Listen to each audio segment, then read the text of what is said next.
Welcome to the second official BluntCast. Thanks for joining us. This is where we get together and we talk about the current events in blunt music and cancer. And cancer.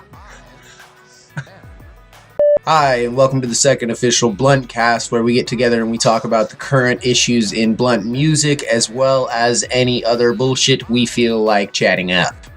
Cancer.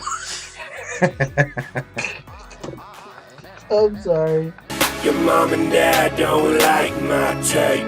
You can tell them all about me, but they still won't. Nick Fluckton. Flucked? I believe Flicked? it's flute. Flakin? Flutch it. Nick Fluck it. I'm sorry, bro. Asked what track did you enjoy working on the most? I mean, I don't mean to sound cliche, but I did enjoy working on them all. However, in this place, there was some relatively creative work done by the one and only Jay Rush, who put in some cool samples on the second verse. And so, yeah, that was probably my favorite track to work on. I didn't really have a lot of problems with it, and it went really, really smoothly. Isaiah Grimm Parrish asks, what made you choose to do the album without any collabs? Even though there is a fucking collab on the album, but let's answer that. I'm gonna take it with a grain of salt and think that you're talking about besides the collab that's on the album. Generally, there is no collabs on the album, and I do have a purpose for that because, dude, I don't want to fucking listen to it on other people's album. Dude, if I buy a Tech 9 album, I'm really not trying to listen to a bunch of strange music artists. If I buy a fucking Slim Shady album, I'm not trying to listen to fucking Snoop Dogg and a bunch of other people. Like, maybe one track I can put up with it. And guess what? You got one track. And I'm not trying to be negative here, but if I'm trying to do collabs, then you'll get something like the Buzzz. For me, as a listener, I don't really want to listen to anybody else when I listen to that artist's album. And that's just my point of view. Jesse Pitsley, whoever the fuck that is, Oh, man. asks, when's the next album coming out? I'm not gonna do that, man. You can't do that. Although I will give you some information regarding that type of question. Look, Dr. Dre fucked up. He kept on saying, I'm gonna be putting out Detox, then it never fucking came out. Maybe it will someday. But anyway, the next project album, the next complete project is scheduled somewhere in the next 2 years. Hopefully it'll be closer to 12 to 18 months. Don't worry, there's going to be other stuff and material coming out in between now and then, but the next major project is slated for somewhere in the next 24 months. My theory is that Dr. Dre, right, was going to drop his last album, Detox, when he quit smoking weed, right? That's the game plan. He's like, I'm gonna drop this last album, and when this last album drops, I'm gonna quit smoking weed. In fact, I'm gonna even call it Detox. And he's such a huge fucking pothead, and that's why the album never fucking came out. That's like Jacob saying, I'll put out my next project when I decide to quit sucking dick. I'll call it. You're gonna be straight shooter. You're gonna be waiting for that album forever.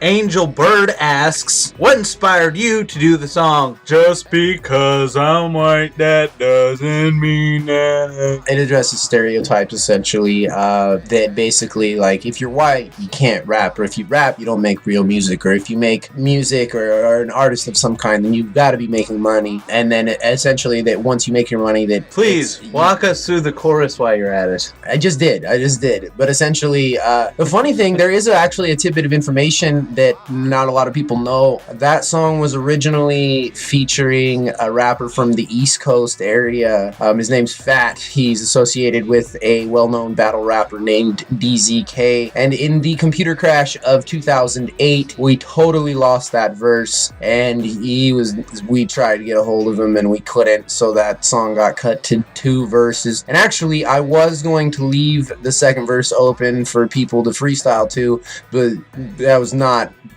loved by anyone involved. So there were going to be 2 collabs on this album? Yeah, there was. One actually. from one of there was DZK's people. Is it spelled F.A.T. or P.H.A.T? F.A.T. F.A.T. Yeah. Everybody go look it up. You know what? I'll put a link in the description to whoever the fuck this guy is once I find a link to him. You can bug him about what the fuck? Why didn't he ever use the beat that I traded him for the collab for? Yeah, right? Right? And he's like, why didn't you ever use my fucking verse?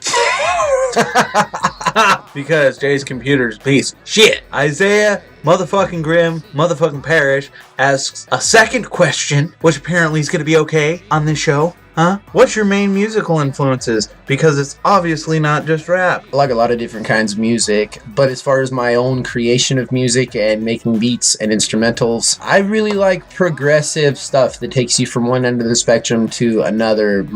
That's why a lot of the time you'll hear introductions for songs that have progressive addition of instruments where you can hear the entire breakdown of all of the instruments in the beat. So I really, really like progressive music. I really like Ellie Goulding. She's not necessarily an influence, but music like that.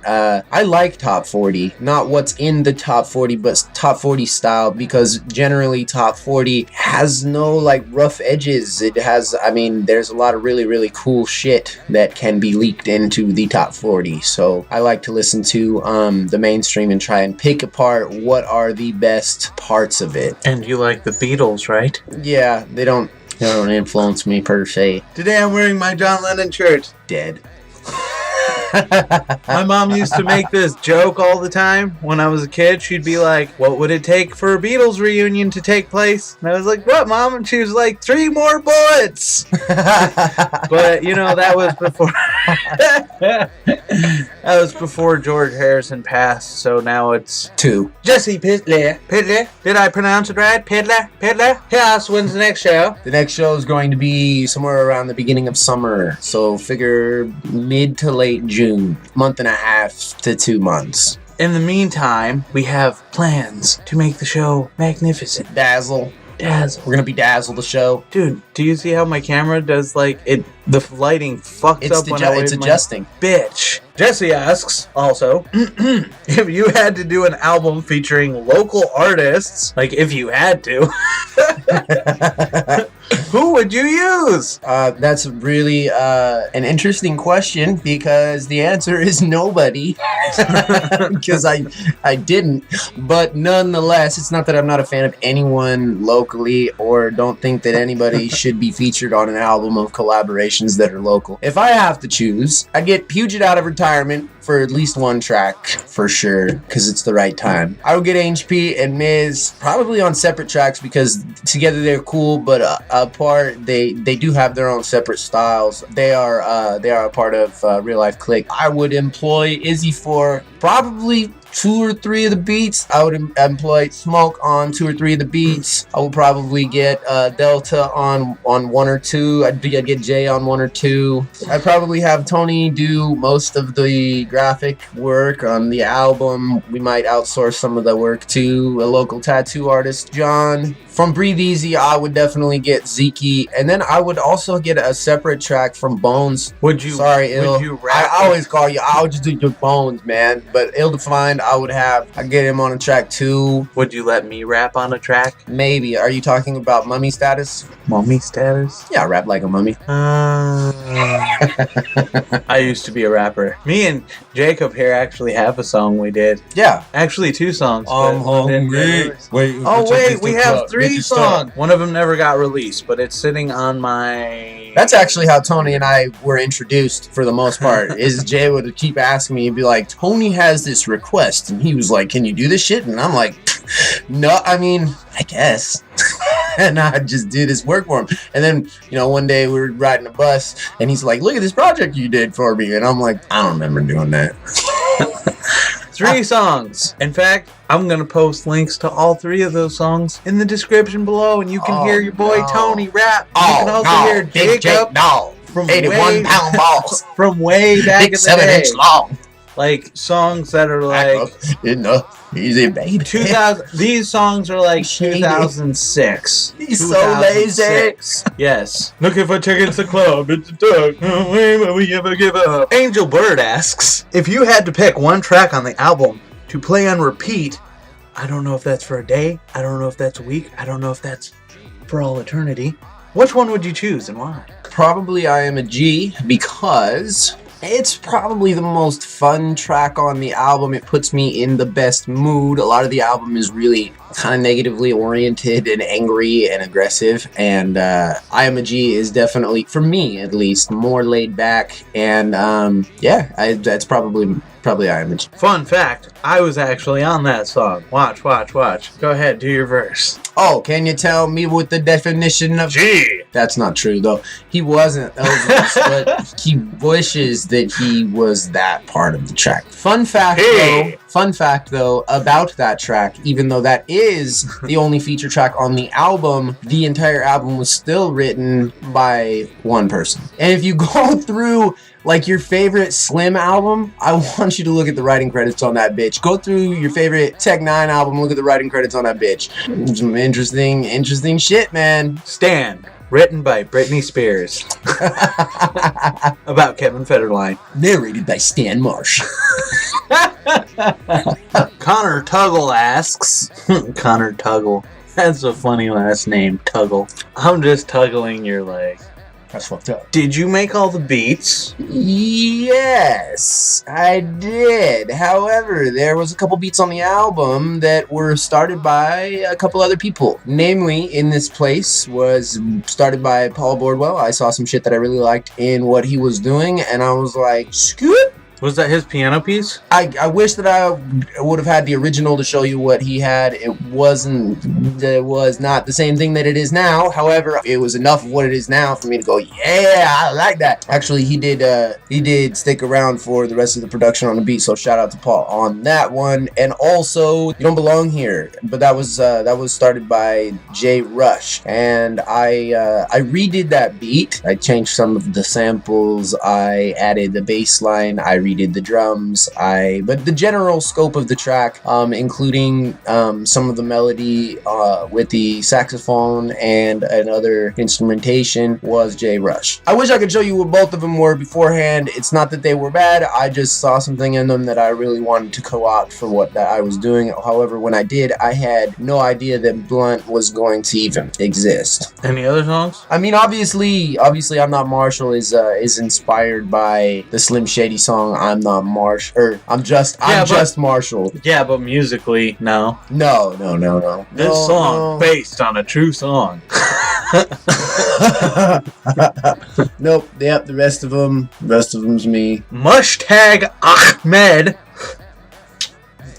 asks, if you can join any rap group, what would it be and why? Well, I gotta tell you, I always really wanted to join Death Volume, Funk Records, Strange Future, Odd Records. Swisher House is actually, they had the Swisher House. I'm like, Blunt Music, because I'm like, it doesn't matter if you use a Swisher or not. You can use a White Owl, or you can use an XL, or you it doesn't matter. You don't have to use, well, I guess Swisher is an XL, but nonetheless, Blunt Music. That's why, otherwise I would have went and pursued joining a rap group. I've got a question. Can I ask a question? No, you already did. I have one question for you. Okay. Can you tell me what the definition of G is? If you can't, I'm about to give it to you with penis. Penis. The ladies are excited. And our shows end the same way sex begins, with the wrap up. Oh, I was like really rough. There's going to be some sweatshirts coming out.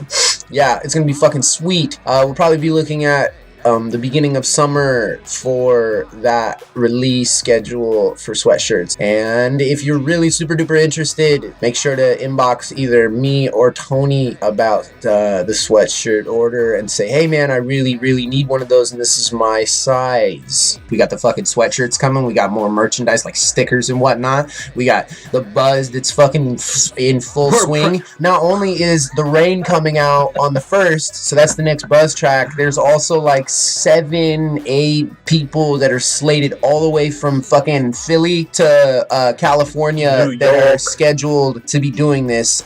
Some people you've seen on other Buzzz tracks, other people you have never even fucking heard of. So I'm really excited to be giving you that stuff. We're gonna keep you updated with the next BluntCast, which should be, let's say like 3 weeks.